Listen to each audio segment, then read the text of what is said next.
Before you go any further, look below and click the subscribe button. Hello, this is Melissa Ambers with Savvy Business Podcast. I am excited to be on tonight with Dr. E. She has brought together a group of ladies to write letters to their corporate sisters, and that is really the name of the book that she has put together. And we have a couple of the ladies on tonight to talk about their interest in the book, why they want to be a part of this project, and we'll give a few snippets about their chapters, but not too much because you're going to have to go purchase this book to get all the good, juicy stuff. So, we're going to start and just go around the table and let everyone introduce themselves and let you know a little bit about them and where they're calling in from.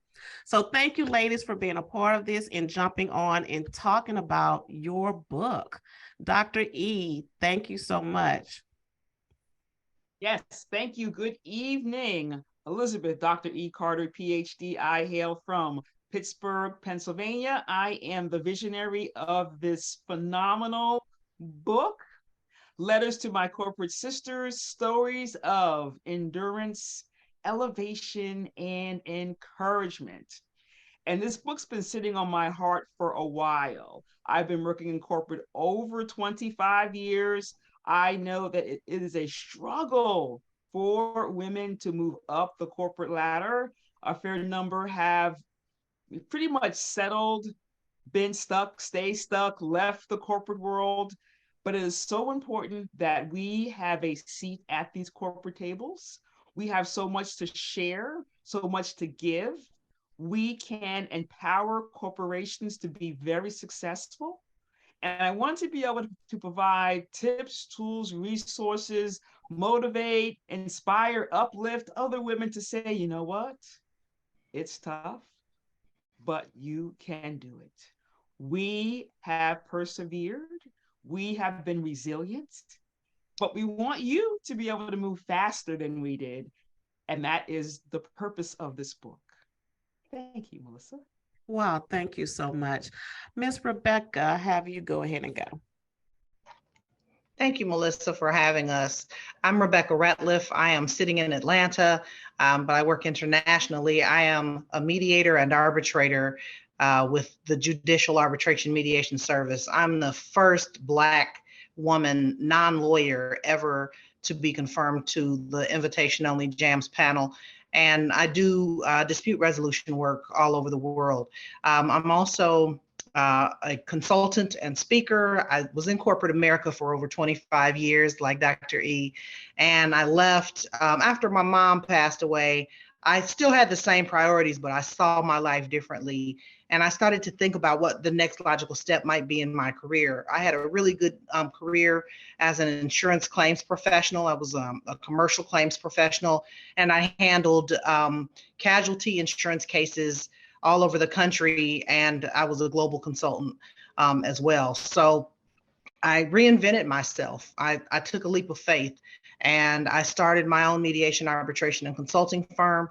And then I got right at the end of 2020, JAMS got wind of me and asked me to join their panel. I am an independent contractor, but I enjoy, like Dr. E, bringing inspirational messages to our sisters, because so many of us have talent, but because of the trauma that Black women go through, I mean, as magnificent as we are, we are always underestimated, which I like. I like to be underestimated.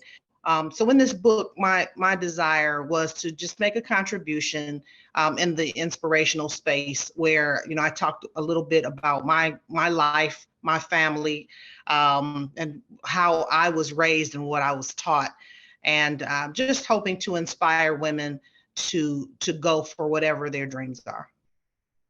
Wow, congratulations, by the way. Thank you so much. Dr. Saundra. Thank you. And again, Melissa, thank you for having us tonight. And my name is Dr. Saundra Wall-Williams, and I am the Chief Executive Officer of WMS, which means Work Makes Success, WMS Consulting and Training out of Raleigh, North Carolina. Before I started my own company, I was the Senior Vice President and Chief of Technology for the 58 community colleges in North Carolina. And I had responsibility for literally everything technology. And so what I saw from that was there were so many corporate women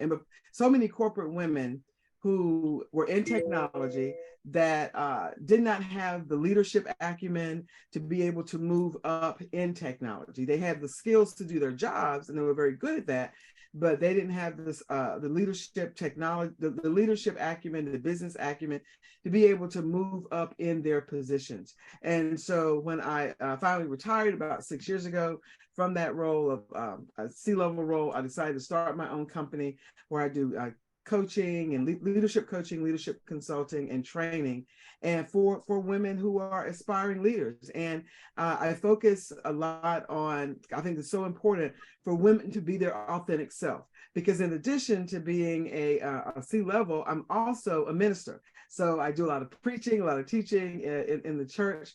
And I like for women to know you can show up as who God made you to be, regardless of where you are. You can be the same woman, whether you're in the boardroom or whether you're in the pulpit. But that doesn't negate the things that happen to you as a corporate sister. And how do you, being a woman of God, how do you actually take care and handle those kind of situations when you're in those situations? So this book actually gave me the opportunity. I thank Dr. Carter for her vision. This book actually gave me the opportunity to be able to let women know that you have a voice, use that voice, but know how to use that voice where it has the biggest impact. And especially when you're in corporate America. So I'm excited to be here and excited to be a part of this book. Wow, thank you so much, ladies.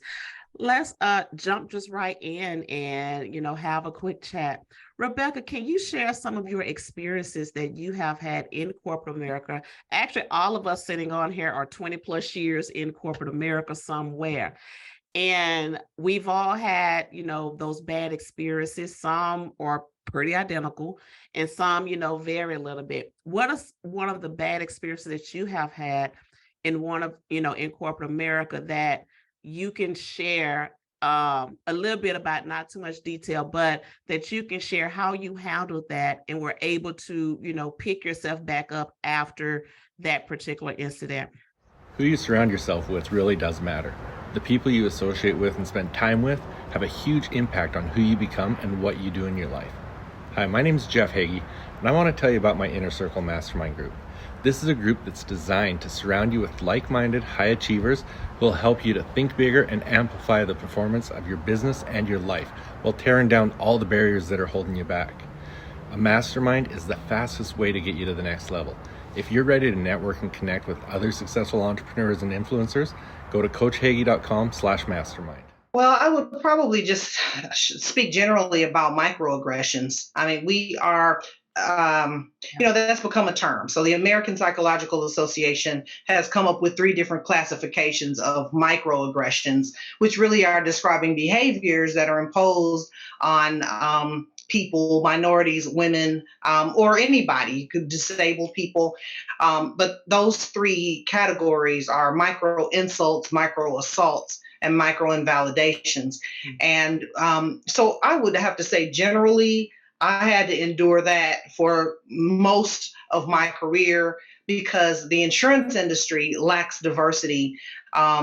I didn't make this up. I wish I did, but the insurance industry, like the legal industry that I now work in, and many other industries, is pale, male, and stale. That's what you see in these industries for the people who are elevated and have upper mobility, and so they can say anything. Now, I'm in the generation where we just kept, we were taught to go to school, get a good education, get the job, keep your head down, work, and good things will come. And so we really didn't speak out against the different things that were said and done to us, sexist remarks.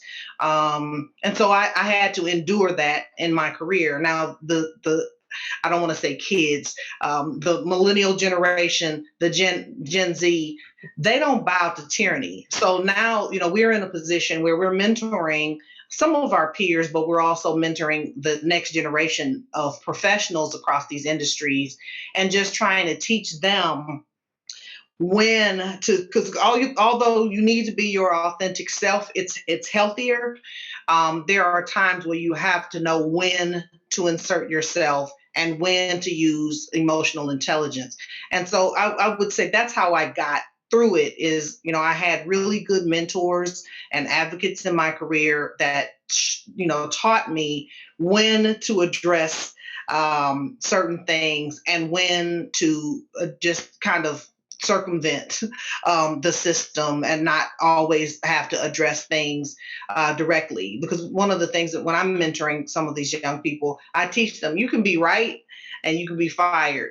Now, some of them don't care because they don't plan to stay the way we did. I mean, 25 years in a career. I mean, That's the next generation. Yeah, they're not putting those years in like we did. But every generation has lessons to learn and lessons to teach. And so I would say just getting through through my faith and knowing who I am and exercising emotional intelligence is how I got through tough times during my career. I don't know if any of you have heard, but our governor here in Texas has decided to sign some type of bill. I'm not even listening to it no more. That's why I can't give you that specific title, but some type of bill to where in Texas, diversity should no longer be considered when hiring. And when I first heard it on the news, I actually rewinded because I wasn't sure I heard correctly. And when I heard that, I was like, is he really, after everything else to be bothered with, you're really thinking about this is an important issue for you to, take care of. Dr. Saundra, can you talk more about, the importance of diversity in organizations? So, over the decades, so many organizations have used it as a checkbox. Okay, check, yeah, we have this percentage in this area. And post-COVID, a lot of people have actually started trying to change. And we have some that's just, foot just in that concrete, they're not moving. So can you talk a little bit about diversity, the importance of and how it can really make a difference in corporate America? Yes. And, as Rebekah was saying, I kind of want to kind of add to one of the give a specific example as in terms of what as she was talking about her experiences there. One of the things I serve on several corporate boards. I mean, I'm on corporate boards where they actually pay me, of course, to be a corporate director for their companies. And so one of the things that I was able to bring to the board was not only the fact that I knew technology. I mean, that's a given. I was North Carolina's Technology Woman of the Year, first African American woman to receive that award. And so technology is my thank you. So technology is my background. I can lead it. It's what I do. It's what I love to do. But these days, a lot of boards did not have women in technology on it, and then specifically women of color in it. So on their boards, and when you begin to have the perspective of a woman and a woman in color on your board, that just adds to how well-rounded your board is going to be. The different perspectives, because I'm going to see something from a different perspective than my white male counterpart is going to view something. My worldview is going to be different. My background is going to be different. The things that I have been fed into me through my mentors, as Rebekah talked about there, those are all going to be factors in terms of how I lead, how I represent, how I lead in the boardroom versus how someone else leads in the boardroom. Now, I'll give you a specific example. In the book, I reference the good, the bad, and the ugly of my time in leadership. And one of the examples I talk about was one evening we were at a dinner, and these senior executives were talking about someone horribly. And we all knew the person. We're standing around the circle, and I'm listening to these senior executives talk about a colleague, and I'm like, I can't believe they're saying this around me. And so when we get back to get ready to sit down and eat dinner, I leaned over to one of them and I said, I can't believe that you all would speak like that in front of me. This is what he said. Well, Saundra, we view you as the help. Wow. Wow. Whoa. Exactly. Now, of course, they're referencing, for those of you that in the audience that may not know, The Help is a movie. Go watch it. You'll know. That's what I'm talking about. But so I didn't say anything. Like Rebekah, sometimes you have to know when to say something, and my deep down authentic self wanted to go off on it, but my executive authentic self knew that wasn't going to get me anywhere. I knew that wasn't going to get me anywhere, and so I kind of processed what he said. And then I waited a while and I responded or asked him, why did he say what he said? He said he didn't even remember saying it. But the outcome is, and I explained to him what he did, what he said, and why it was wrong. I literally went through the process, and he sat down and he listened. So in that particular example, I was able to show him, look, your responses and your reactions, you have to know that you're just not talking to everybody that looks like you. So when you make a response, you need to make sure that you're looking at who you're talking to and how you're talking to them. So my teaching him, hopefully, I don't talk to him a lot now, but my teaching hopefully helped him in the future and how he responds to different things and how he says different things. Again, he had no clue that, because he was referring to the help as because I was staff to the board. But from my worldview, the help does not mean, yes, I was a C-level and we were staff to the board, but my worldview didn't mean that. My worldview of the help meant something totally different. So when you bring the differences to leadership, then you can actually also serve the people better, because you have all these different aspects coming in, and then you can serve your people better that your company is called to serve or destined to serve. Wow. Yeah, you're right. When you mention the help, we think so completely different. And this question is for anyone who wants to answer. Listening to, both of you and talking about, the next generation, and a lot of them don't have no filters. They're not sure. They don't know when to turn it off. They don't know when to turn it on. It is what it is. And you may have a handful that do attempt. What advice would you give our next generation that we have to pretty much rely on how to, step into them roles? They want the executive positions. They want to be seen. They want to be in all of these, different areas. What advice can you give them on how to approach certain situations? And when it's time to step back and either, figure out how can we fix this or take it back to them later and talk about a certain situation? Well, I think when we are guiding the next generation, we have to be careful with the words that we use. We're communal. We were all created to be communal people. And Black people, we love a tagline. So we make up all kinds of things that we say and we pass along, and people just latch on to it and we say. So I'll give an example of what I'm talking about. When we say it's okay not to be okay, I think that's not really the message. It's okay to know you're not okay, and then to address that and get the assistance that you need so you can be okay is what we really mean. And I'm a mediator, so I specialize in extracting messages and clarifying and delivering accurate messages in the way that's intended from the sender to the receiver. So sometimes when I'm having these kinds of discussions, with my peers, sometimes the things that I say can be unpopular until people kind of think about it. But, like we say, be your authentic self.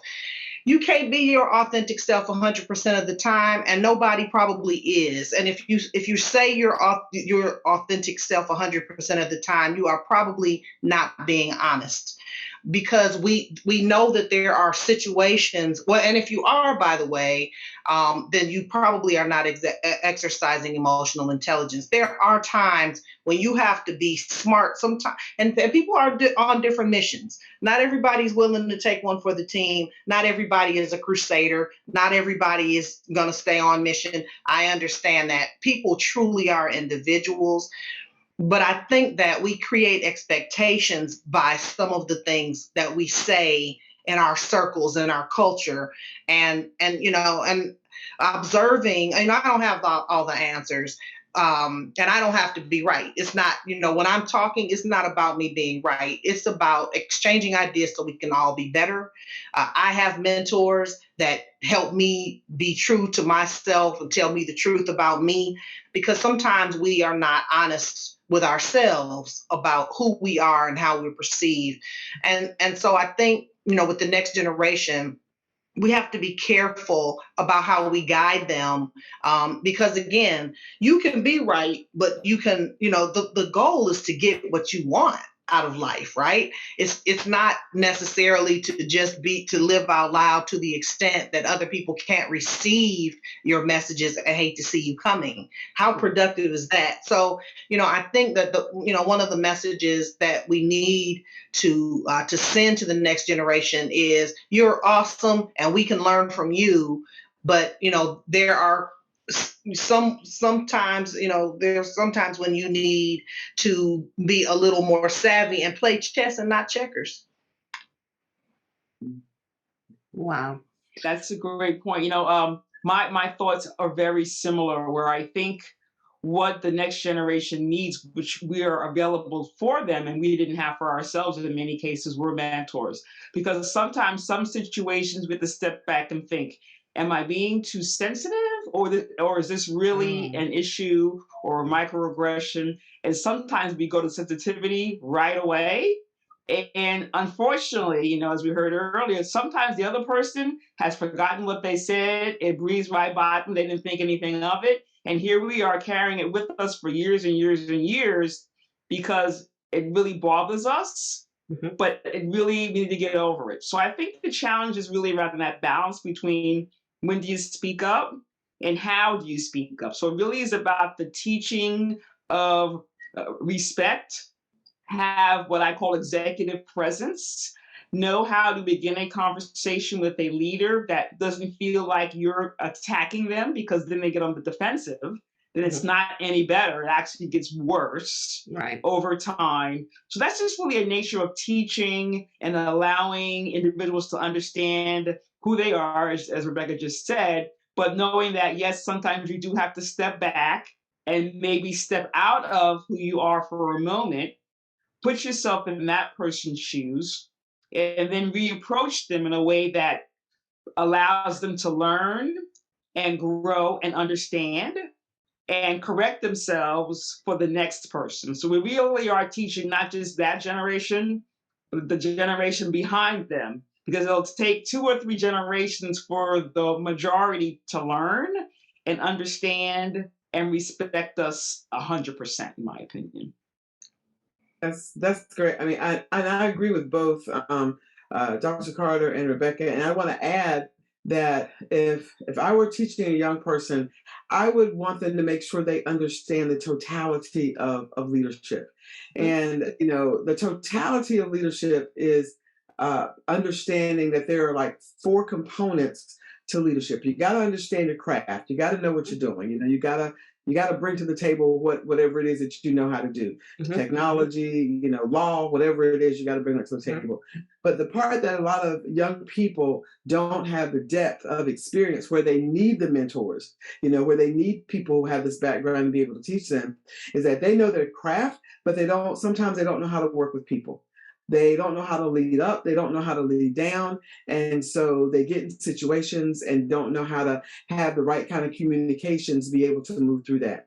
They don't know about politics. I mean, sometimes they're right out of college, so they don't understand things like office politics, things like how external stakeholders impact your job and that sort of thing. And then they don't, sometimes they have, because they haven't been in corporate America long enough, they don't understand corporate culture and how corporate culture will impact everything that you do or everything that's done inside of an organization. So understanding the totality of leadership has to come from experience. It's something that you can teach. I can tell you that, but you also have to be able to experience it. And as Dr. Carter said, I think mentors are important to be able to help the younger generation understand that. But then the younger generation has to accept it as well. They have to be ready to pick it up and understand, oh yeah, I understand what you're saying. Now let me apply it to where I work. So that totality of leadership is very important to me as I work with them. How many times have you gone store to store looking for the perfect party accessories and could never find that perfect design? So you had to settle for what you could find. Look no further. Party Elements has the perfect party decor for any occasion. From cupcake toppers, candy buffet themes, plate settings with the option of custom plates, wine glasses, custom pins, greeting cards, and so much more. Get your custom or ready-made party accessories for any occasion from Party Elements. At Party Elements, entertaining has never been so stylish. Reach out to Party Elements at partyelements.net or Etsy at Party Elements by SD.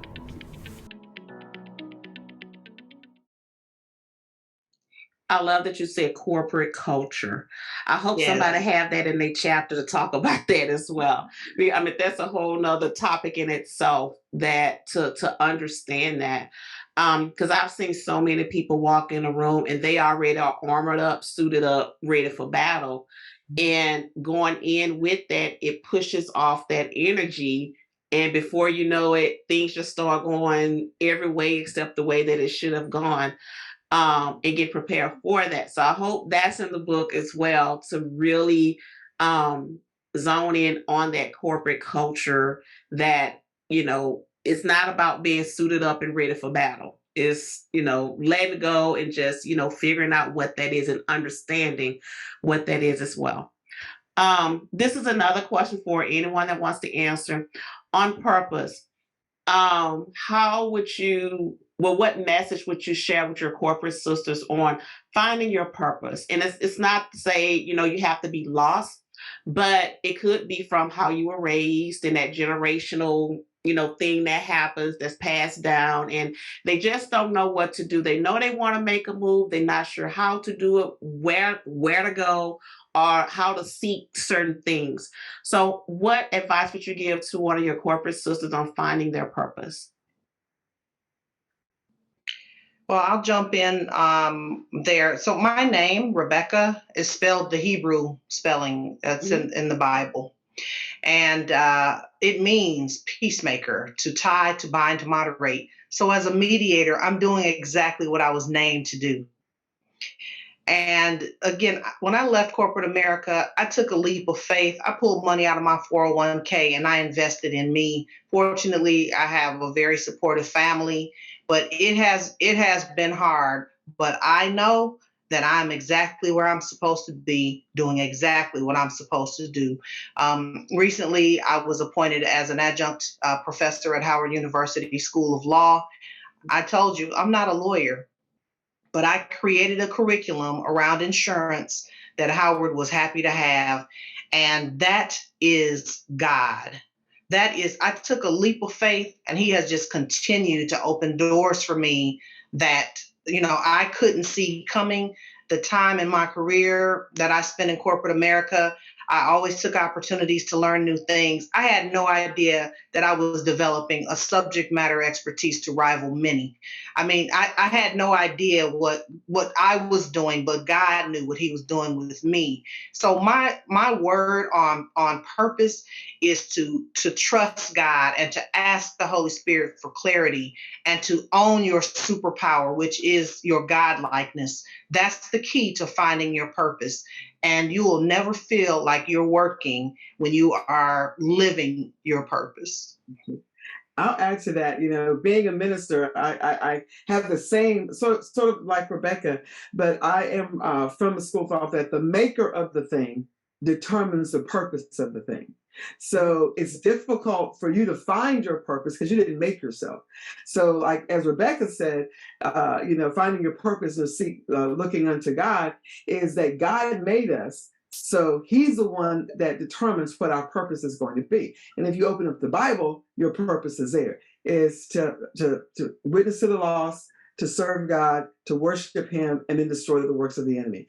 Now, I know that may be a little out there for some people in terms of that, but when I think about purpose, I don't look for my purpose. I know that if I'm doing those things that God has said for me to do, that's in the Word, then He's going to bring opportunity that aligns with the purpose as to why He created me. And I think that when you're in corporate America, or when you are working, doing whatever you're doing, whether it's in corporate education or whatever you're doing, when you're in those sorts of things, God will give you opportunities. He will bring opportunities to you. If it's not aligned with purpose, you'll know. You'll know that it's not for you. And I can't really tell you how you know that.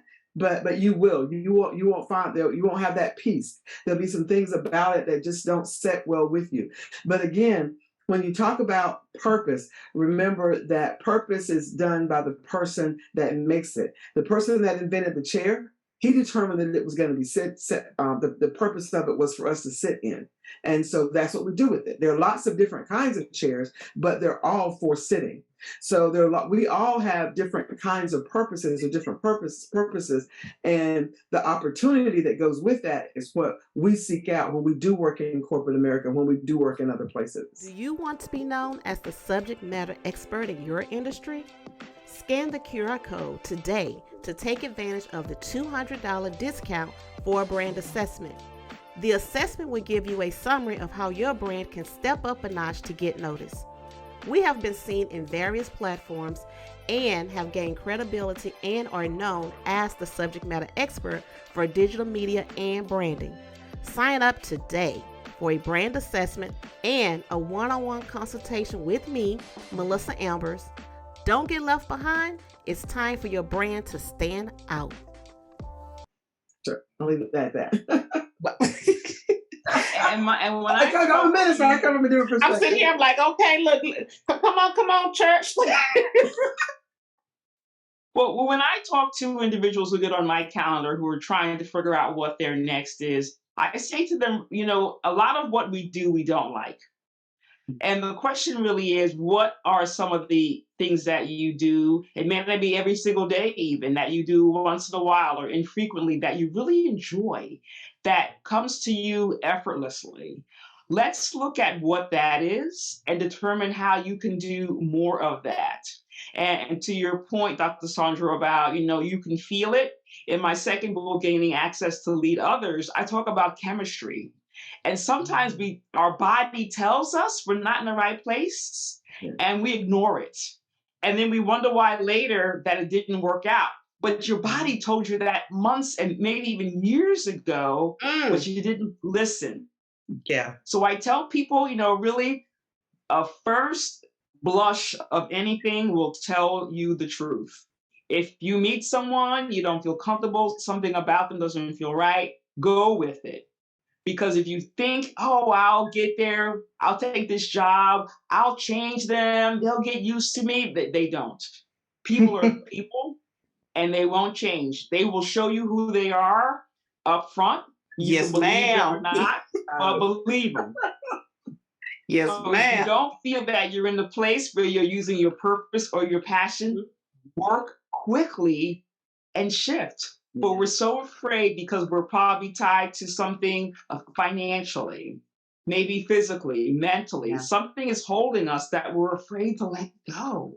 We know we're not in our purpose. We know we're not in our passion, but we're afraid to move for fear of, leaping into something we're not quite sure of. So God bless you, Rebekah. You said leap of faith, but it worked out. When you leap, there'll be someone there to catch you, but you got to jump. Don't be holding on with a little thin string, thinking, I can make it. Jump and let others catch you, and you will feel so much better. So that's what I talk to people about, how to find their purpose and their passion. And that's the title of my chapter, Go Ahead and Jump. Yeah. And actually, when you said the word leap, that's part of my process. Leap, launch exceptionally into your accurate position. That's why I was like, oh, wow, it's all coming together. Yes. Oh, okay, with the power words. Okay, ladies, with the power words. I am so loving this. And I add to that too as well, because I was am one of those people that were raised in the household of, be quiet, don't say this. What happened in the house stays in the house. All of those sayings, we could go on and on with those. But, within this last, I would say maybe year, 2 year and a half, I've discovered, you have to, open up to other people. That's what people are put on this place in this earth to do, is to have those mentors or coaches or just somebody you could just unload on and maybe just listen to it, not even give no advice, just somebody to have their ear for you just to unload on, and how a difference that can make. So, I hope that anyone that's listening to this really see that and understand that, and don't be afraid to have that person in your life or in your circle. But again, like Dr. E said, if they show you who they are, believe it and go with that, and not forcing the issue of, maybe not, yeah, maybe it is, I still want to do it because I like them because of this reason. So go with your gut, understand that. So as we're coming to the end, one last question. I want to start this with Dr. E. What is a strategy that has been a foundational part of growth as a leader? Well, thank you for that. And I have my signature framework talk where I talk about being more visible, vocal, and valued. And the essence of how that all comes together is one aspect of what I call the setup. And that's about your mindset. You have to shift your mindset to a place that is one of positivity, where you could be and do whatever you want to be. But you have to surround yourself with people who will help elevate you. We have a lot of people in our life that are negative. They are not happy about our success. They want you to feel miserable like they are. And we have to shed ourselves of those. And they may be family, close friends, but we have to surround ourselves with people who will uplift us, people that will applaud us, make us even work harder than we are today, because we know that we can be doing so much more. I'm reading Grant Cardone's book, The 10X Rule, and he says you have to take massive action every single day. And that's tough sometimes, because we're already thinking that we're killing ourselves. Yeah. But are we doing the right things for the right reasons in the right way? So I want to be able to, again, with this book, uplift sisters, help them make fewer mistakes without, I say, less stress, because there will always be stress. But how can we make others' lives a lot more easier? How do we create a legacy? That is what I'm offering in this book, and my similar co-authors will do the same. Now, I didn't know if I answered your question or not, because I forgot. I was just talking, but to the audience, that is what I want to leave them with. Look, it fit right on in there. Rebekah, you want to go for it? Sure. Well, yeah, leadership, leaders don't make excuses. Leaders don't ask other people to do things that they aren't willing to do. And a good leader is always looking for their successor.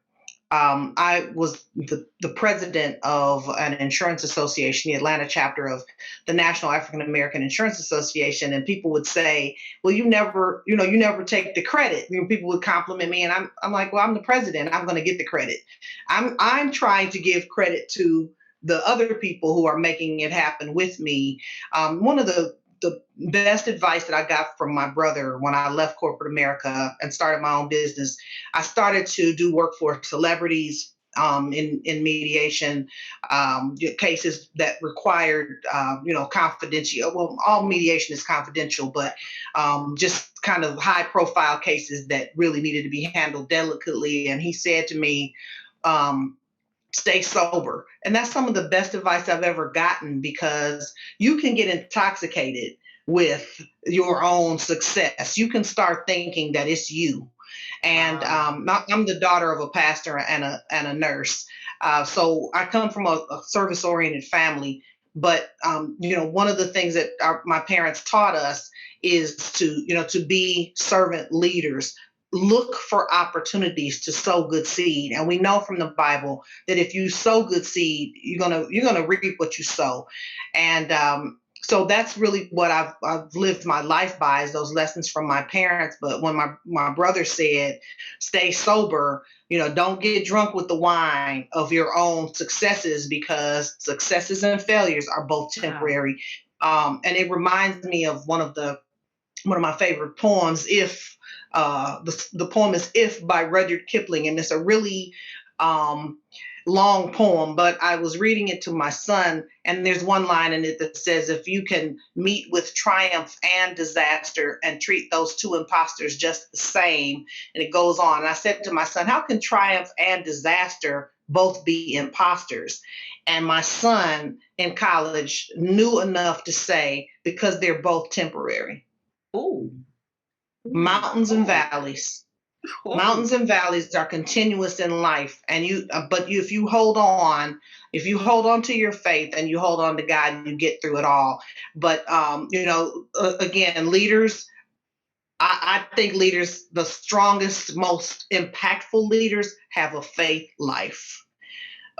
Because in order to really inspire people in the ways that make a difference, again, doesn't mean you're always right. We're bumbling through life just like everybody else. But when you take on, leadership, it can be assigned or assumed. But when you assume leadership, you need divine guidance. Wow. Good. Wow. Look, wow, that was powerful. I'm like, you ain't got no more? Hold on. Wait a minute. Thank you. Look, I'm over here writing. So I'm like, make this note over here. She just said.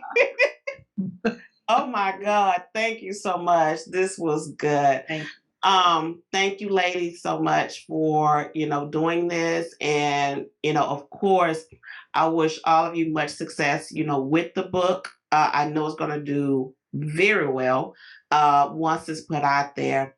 And let's end it with Dr. E. What is one last thing you would want to share with corporate sisters as we end in this interview? Please buy the book when it comes out in March. We'll be launching the ebook first, second week of March. The paperback will be coming out soon after. There are 11 of us in this book. I really appreciate the ladies who signed on early to get involved in this first volume. There will be several, because there are just so many stories that need to be told that are still hidden, because a lot of us are still hurting. Amazing. But we need to relieve that. Relief will come from relieving ourselves of that burden and pain by writing it on paper and sharing it with somebody else, because it will help someone else. Wow. Okay. Well, there you have it. Make sure you go buy that book. There will be a link at the end of this video to give you that information, when it's going to be out, how you can buy it directly from the website and get your copy. Thank you again, ladies. And again, congratulations. Thank you. Thank you. Follow us on our Instagram at Savvy Mag Biz and on our YouTube channel, Savvy, the Business Podcast.